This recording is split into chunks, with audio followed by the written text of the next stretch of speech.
How's it going today?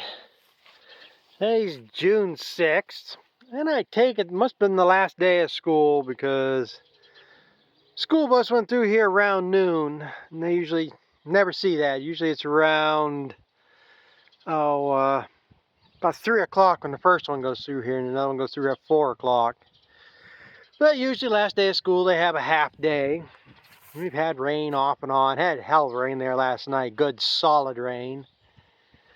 And had another couple of spurts here so far today, but looks like it's cleared out. But like I say, more coming. I checked to see what we got last night. It came down fairly good and pretty steady. Well, there's way more than I thought we got last night. That's 3 1/4 inches, 3 3/4, just under 4 inches. Jesus. And I know we got some rain. I didn't think we got that much.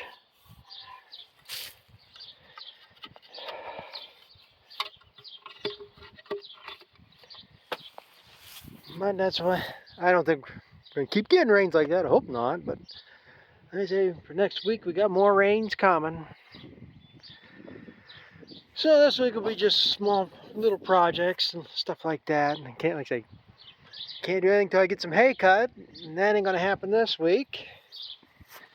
Can't get that baler ready yet. That shouldn't take much. I'm pretty sure I got a chain to replace on it. The chain that drives the pickup. It's not the easiest thing to tension, and I ran it. I know it was loose last year, and I just ran it, so just might as well put a new chain on it this year. If we go that far into getting it tight, and in the 20-some years I've owned that, I think I've only changed that chain maybe once, maybe twice. So it's likely be needing it again.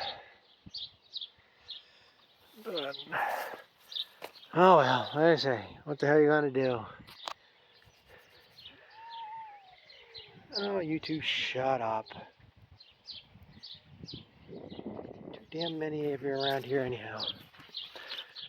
Well, I guess find the next project to work on. Yeah, just took a quick look took a quick ride out here to see what this field looks like. Since we got way more rain than I thought we got. You can see water out here. The other field's a little easier to see. Still, you can see the rows out here now. Thing is, after that amount of rain, I'm a little bit worried whether that spray's going to do any good. I mean, it had, well, sprayed Saturday, sprayed Sunday, finished Monday.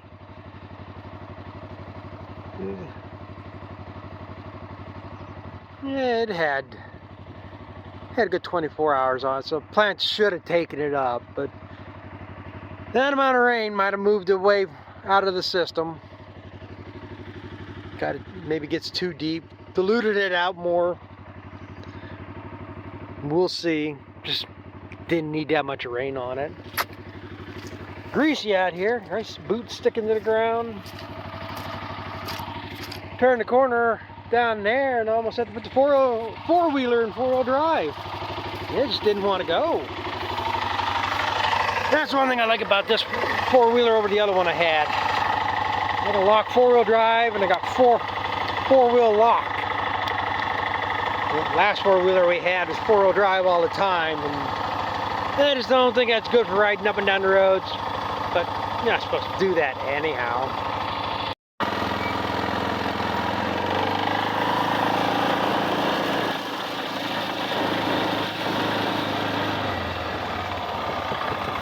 Well, I thought I'd come out here, and because I need something to add on this video I'm posting, that's going to be posted today, and I figured this would go good with it. Figured to come out here, do a little crop tour, and check my test plots. Since there's going to be some things here that don't add up right, that's what a test plot is. If it doesn't look like it should in the field, well, we tried something different. It was just a test plot. So what I'm going to do here is we'll take a look at them, and I'm going to do a population check. So we'll see how close the planter planted or how well the corn came up. So the first test plot we're going to come up to is the last one I did.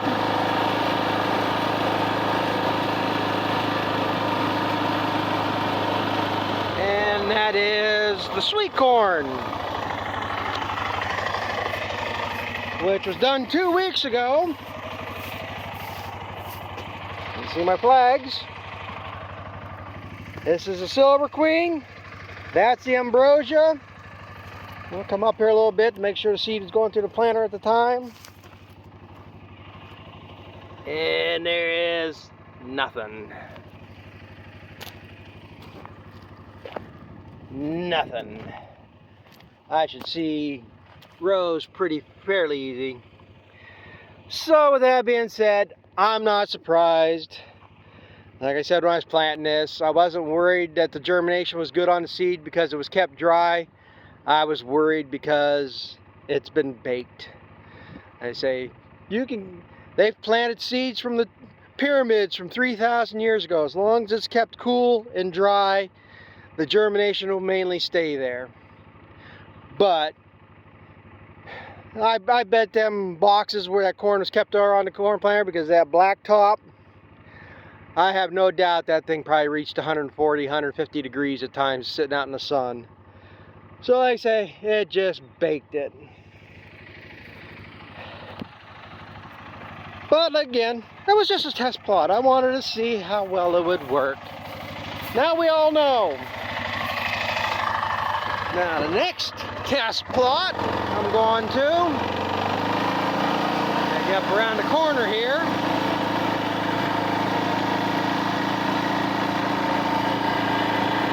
Hope to get these all picked up today.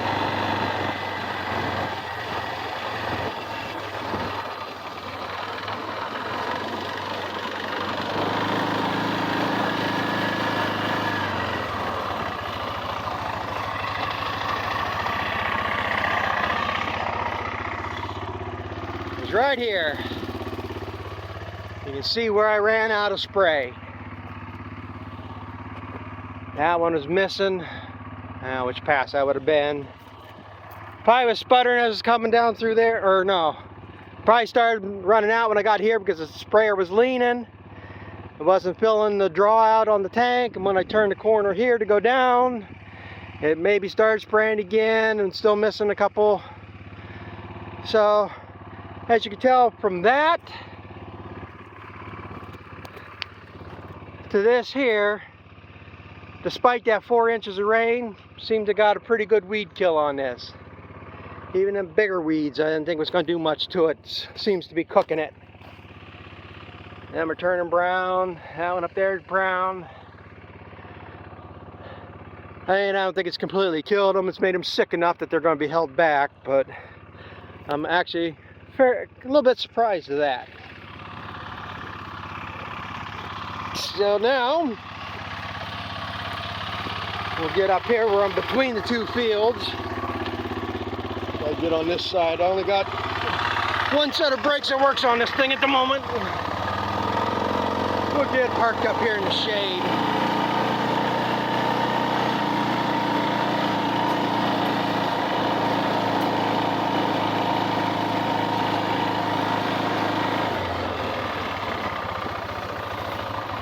Okay, we can park here. My seat won't get too hot to burn my ass.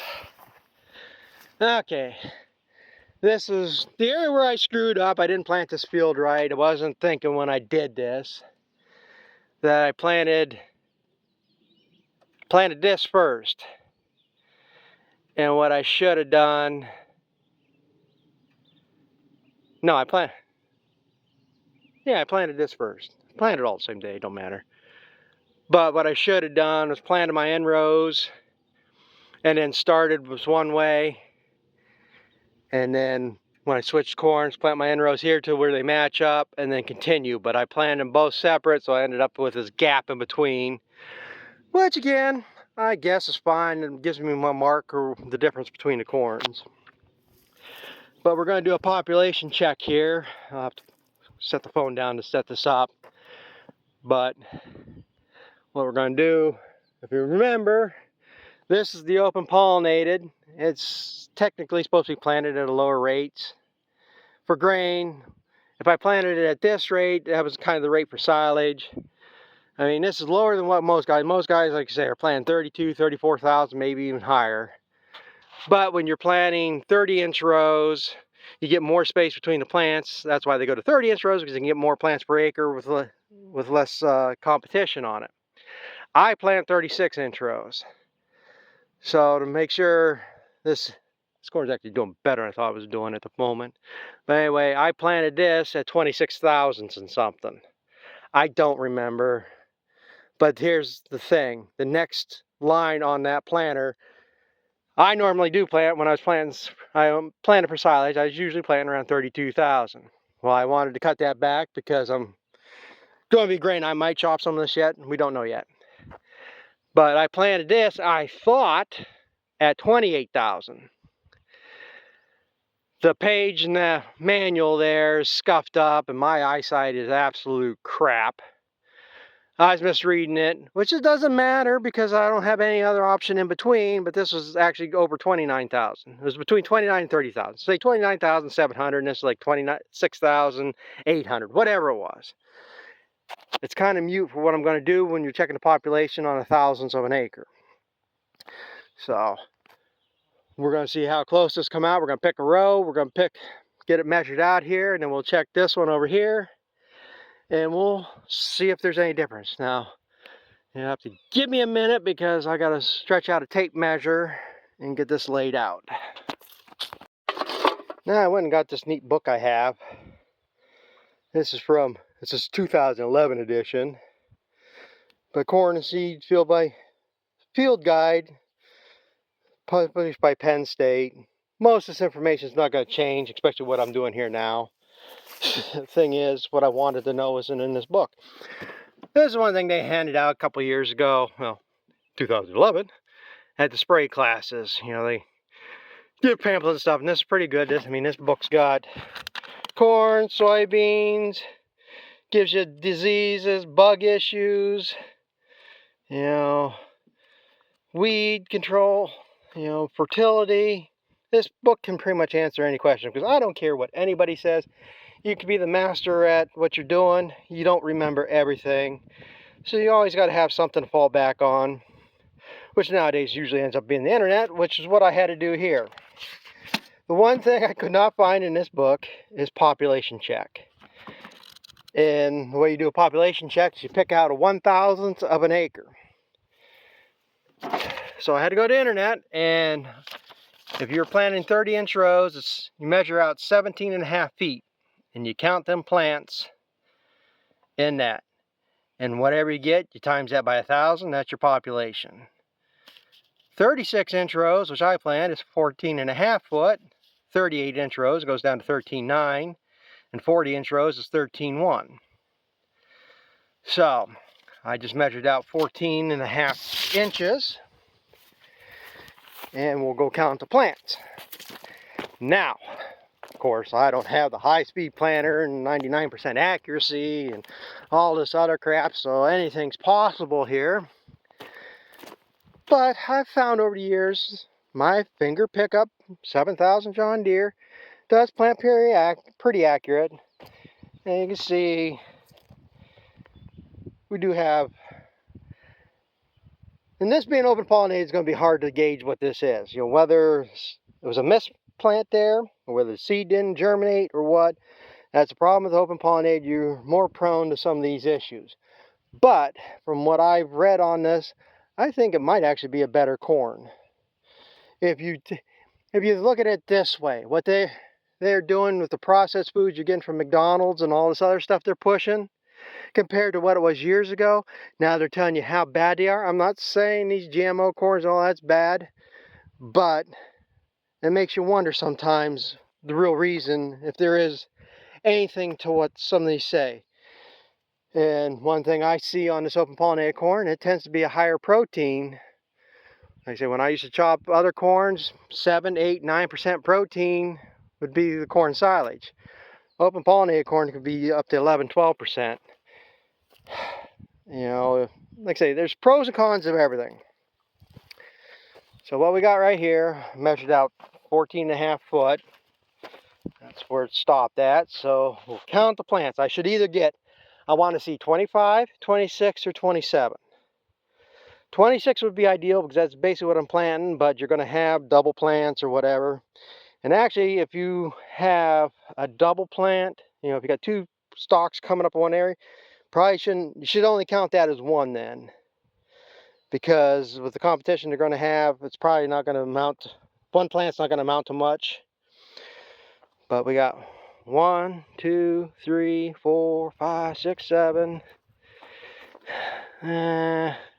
8, 9, 10, 11, 12, 13, 14, 15, 16, 17, 18, 19, 20, 21, 22, 23, 24. Now if I count that one, I went at, that's 25.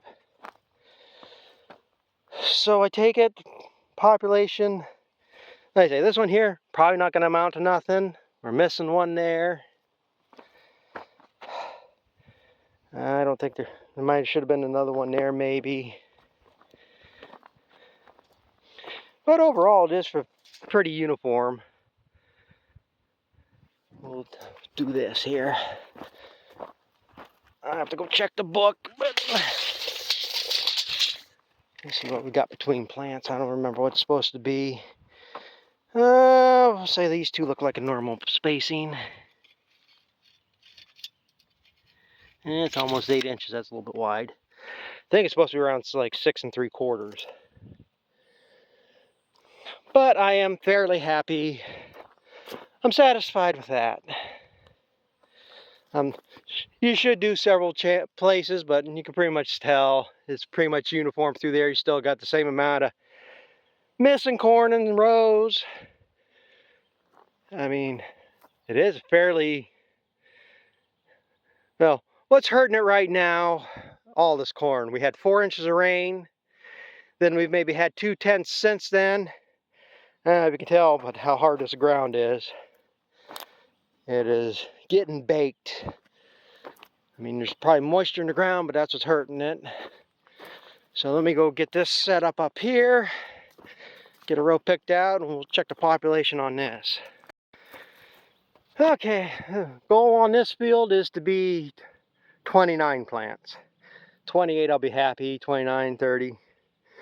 So you can see this one got a little more, seems to be odd. I think this was a smaller seed, that was the other thing. Double plant there. Like I said, I don't know if this was, I'd have to go look at the seed again. If this was the smallest seed, I mean that open pollen, that Reed Yellow Dent was a big seed. So probably the one of the attributes of the finger pickups, it does better with larger seeds and it does better with round seeds. And these are all medium flats. But I'll plant it. So, and again, you don't see any of these guys with these high-speed planters going out there and showing you their picket fenced corn that was 99% singulation. So it is what it is in my opinion, but so we'll see. We got 1, 2, 3, 4, 5, 6, 7, 8, 9, 10, 11, 12, 13, 14, 15, 16, 17, 18, 19, 20, 21, 22, 23. It's a double there. 24, 25, 26, 27. Well, if there was one there, it would have been 29. We got a double there. We got a double back there, which would make it 29. Call it what you want. I say that's 29,000 the acre. Now, people might question why I planted these populations. Like again, recommendation on open pollinated is a lower population. But I don't have the fertility. I'm not pounding the fertilizer like other guys are. This was sod plowed under, manure plowed in with it. It should be enough to make a decent crop. Is it going to make a record crop, a bumper crop? Probably not. It needs to be top dressed to something. That's another reason why I came out here. I want to see where I'm at on this. See what I can do. Whether trying to debate what to do. See, that's a problem. I could side dress it maybe. The local agronomy center has side dressers. But again, everybody's 30 inch. I doubt they have anything that will work on a 36 inch row. I can buy dry fertilizer. I got a little 3-point hitch spreader I can put behind the tractor. Spread this, top dress it on. I don't know how much that's going to do. I mean, I do it, we'll get another 4 inches of rain and it won't do no good. Or it won't get any rain to get it worked in. What I want to do, what would benefit this the most, what should be done, what needs to be done is it needs to be cultivated. And that's what I would like to do. Top dress fertilizer on here, come in here and cultivate it in. Problem is, I don't have a cultivator anymore. I was looking for one at auctions this spring. Would you believe this spring is the first time I don't think I've ever seen a cultivator at an auction? Usually people want to get rid of them. You usually can pick them up for scrap price, and I haven't found one yet. I do have a neighbor down the road. He may have one. He was either 36 or 38 inch rows. He had what I want, an international Danish tine, Vibrashank, whatever you want to call it, the big S tines on it is what I'd like to get. The one I had a Glencoe that had C shanks and 4-inch V sweeps on it. You didn't watch what you're doing. You held potatoes with that thing. I did that the one year and it was miserable planting or picking corn because it just ridged that all out. Plus it throws too much dirt. Cultivating something like this, you end up wiping out more corn. I just want the narrow Vibrashanks, you know, just nice little narrow tooth, just to chatter that up some. The question is going to be when or where, if. So right now it's trying to get hay done too. That's getting past due. I still got time. Even if I didn't put fertilizer on here for another week or 2 weeks, if I did do it or can do it, do something. Ideally, I don't know how well it would work. They got foliar fertilizers. I don't know if anybody around here actually carries them. You know, it's a little different than just putting 28 or something on like other guys do. You got to watch it burn the plants with that stuff. There's fertilizer. I think it's fairly expensive though. But this is going to need a shot of something at some point. But actually, like I say, I'm actually surprised. Last week when I was out here, it was kind of yellowish and didn't look all that good. And I knew it was because the ground was getting hard there too at the time. But like I say, one thing it needs is cultivated. That would, even if I could just get that done, I think that would do more than anything right now. And the other thing I can't figure out is why my end rows are not pretty much non-existent. Now, like I say, this was fairly wet. Well, if you've seen the videos when I was discing, plowing, I could hardly make the turns up here. So this does hold water in here somewhat. Maybe it's just wet and cool enough right after I planted it, killed the seed out. But it doesn't matter, 9 times out of 10.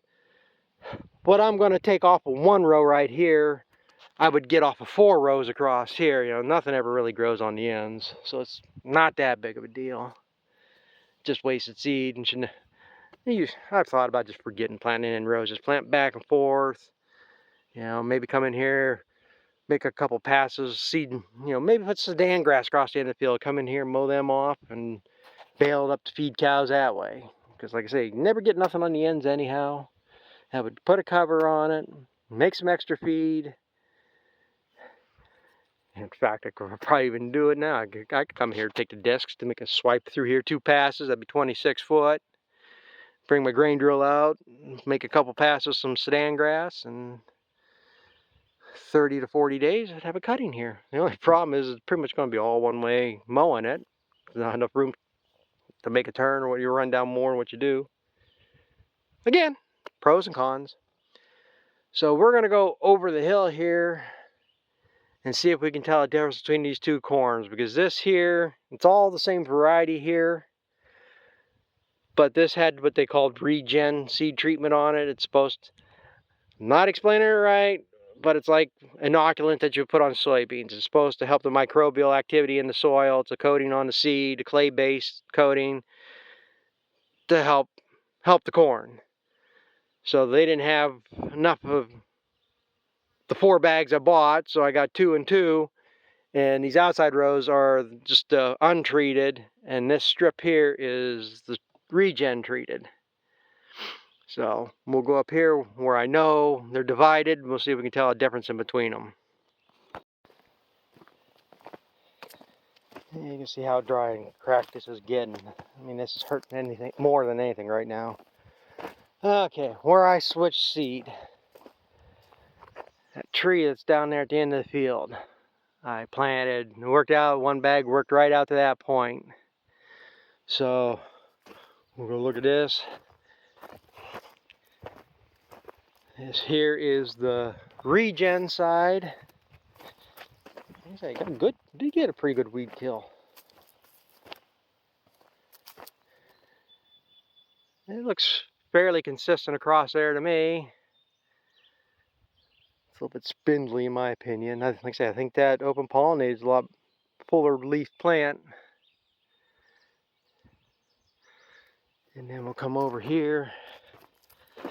This is just the standard corn.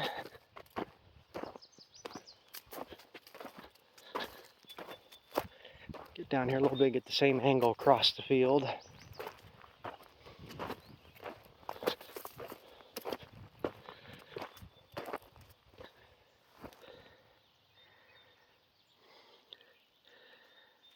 I mean, I'd have to have rows side by side. I might say this might be a hair shorter. Do have a deficiency going on here. You see the purplish there at the base. That's an indication of lack of. And it's kind of hard to really gauge this because this, you can see it seems to be a lot thinner. And it looks like right down through there might be some shorter corn, and there, well, my finger's pointing the right spot. Right about there is a wet area and does hold more water down in there. 2 years ago I went to chop this, I went and turned on that corner and couldn't pull out of there. So kind of hard to gauge that, but I mean, I might say there's a little bit of a difference. Right now I don't notice it. I'll be noticing more when comes harvest time probably. Whether, and that's I don't know how I'm going to be able to gauge it. You know, this here might only come out 150 bushel acre if I'm lucky. This up here might do 160. Maybe that's the difference in it. I mean, it was only $18 difference for the treatment. So basically I'd need to see 6 bushel an acre difference to really pay for doing that.